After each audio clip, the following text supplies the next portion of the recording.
How we doing, guys? And it's finished. Arsenal 5, Leeds United 0. And don't get me wrong, I'm buzzing. It's been an absolutely fantastic day. The announcement of Eberic being brought out onto the pitch, it was just fantastic. A 5-0 win. You would think that it's perfect. It's amazing. There's nothing to moan about. But I'm sitting here worried again about injuries. Bukayo Saka, Martin Odegaard, Norgard's already out at the moment, injured. Ben White's already out, injured again. Jurriën Timber, you're having to watch his load management because of previous injuries. Same with Calafiori. And it just kind of puts a bit of a dampener on what has been a fantastic day.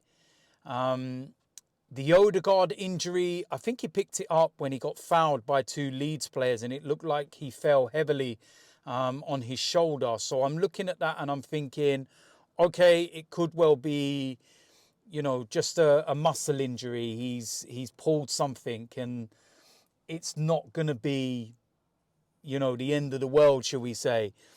But the Bukayo Saka one, it was an opportunity that we had at the start of the second half where he's burst through. And I'm watching the play unfold and everything. And then I notice Saka's on the floor. And anybody who goes to the Emirates will know that the signal is terrible. You can't get any service whatsoever. So you can't get any update or anything. But it looks to me like a muscle injury. I don't know whether it's a calf or whether it's a hamstring. Is it the same hamstring as it was before? If it is, some people were saying, yeah, but he was walking off, so it doesn't look too serious.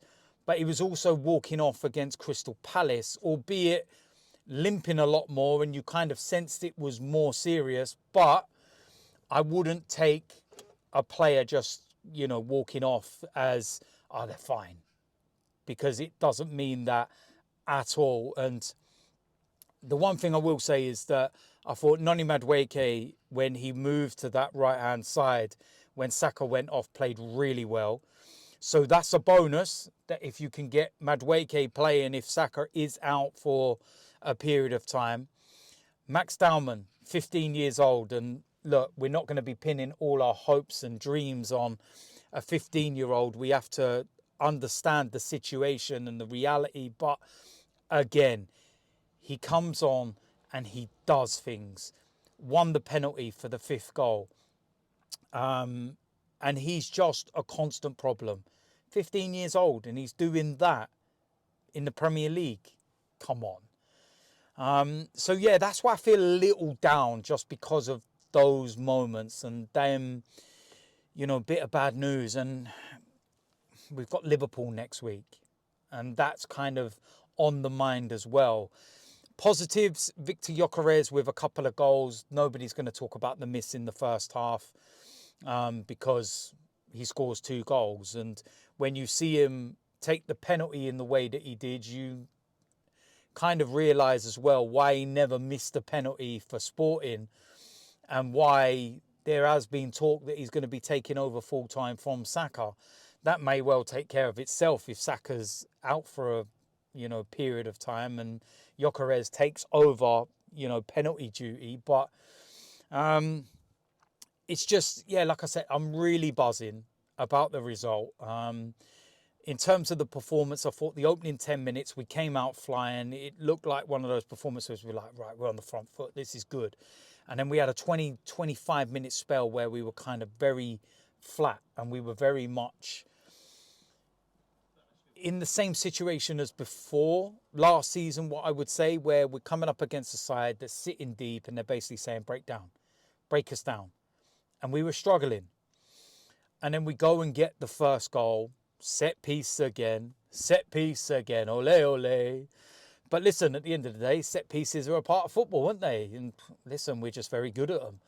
Jurriën Timber scores and that kind of settles everything. And then just before half-time, Bukayo Saka, I was literally right behind it. And my word, that was an absolute rocket.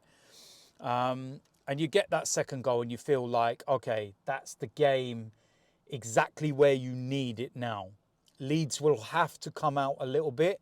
And as long as we get the third goal, the floodgates open and the rest all follows. And we get a third goal, and it's Gyökeres. And they are the type of goals that I was seeing Gyökeres score for Sporting. Channel runs, cuts inside, deceives the keeper, wrong foot, goes back across him. It's that simple. It's 3-0. It's game over. Then Jurriën Timber goes and scores. A second goal, set piece again. There was a little VAR check for handball. I haven't seen it or anything. You don't get to see it inside the ground and whatever. But listen, if Jared Gillett is not ruling it out, then it mustn't be handball. And then Gyökeres right at the end, Max Dowman absolutely twists up the Leeds defence and gets the penalty. And Gyökeres scores emphatically. And yeah, mentioning Jared Gillett there, I did a video, didn't I, before the game saying about he shouldn't be refereeing these games. Maybe the PGMOL and Jared Gillett saw my video because he didn't even get a yellow card out, I don't think. So there was no chance of anyone getting banned. But yeah, we don't get players banned from playing against Liverpool next week. We get players injured from playing against Liverpool next week. So sod's law, ain't it? One or the other. It's the life of an Arsenal fan. We're match week 2 and we got injury issues already. So what's going to happen? Are we going to dip back into the market? Are we going to go out there and go and get a winger?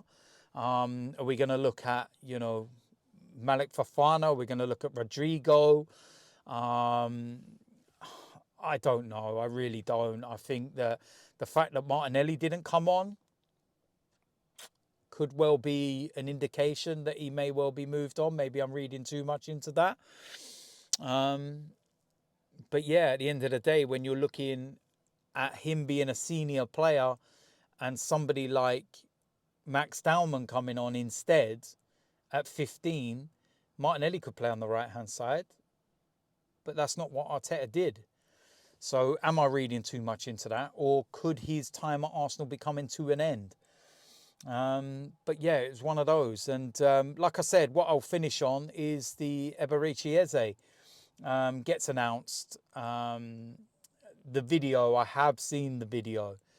And what an announcement video. It's just brilliant. And then him coming out onto the pitch. And what I will say is that when you look at him, and I know that when players sign for their clubs, or new clubs, should I say, they're buzzing, they're happy and everything. But when you look at Eze, he genuinely just looks so overcome with emotion and happiness. It's like he's gone full circle. And all of those memories of him getting rejected by Arsenal at 13 years old and being told, sorry, but we're letting you go. It's just gone full circle, and he's walking out at the Emirates with 60,000 people cheering him on. He's wearing the red and white. He's got the number 10. That must be such a surreal moment. And put yourself in his shoes as an Arsenal fan. You imagine growing up, your dream is to play for Arsenal Football Club. At 13 years old, you get told, sorry, but no, we're going to move you on. You go off, you go and, continue with your career elsewhere. You still manage to make it pro despite the rejections, because Fulham were in there as well in terms of rejection. You end up at QPR, you make a name for yourself, you go to Palace, you become a Palace legend, you win Palace a trophy, and you leave a legend, and you go back home to Arsenal. I don't think I need to finish on anything else. That writes itself, don't it? So it's a 5-0 win. I don't know where that puts us in the table. I haven't actually had a look. I think it does put us above Spurs. Might even put us top. But it's too early in the season to be talking about that. But we got the job done. We can sit back, relax, enjoy the rest of the weekend, see what the situation is with Bukayo Saka and Martin Odegaard. and then prepare and get ready for Anfield next weekend. So listen, there we go. That is it. You know what to do if you haven't already. Let me know in the comment section what you thought about the game and everything else and all the rest of it. And if you're new around here, hit the subscribe button, smash a like on this video, and I will see you lot very soon. I'm out of here.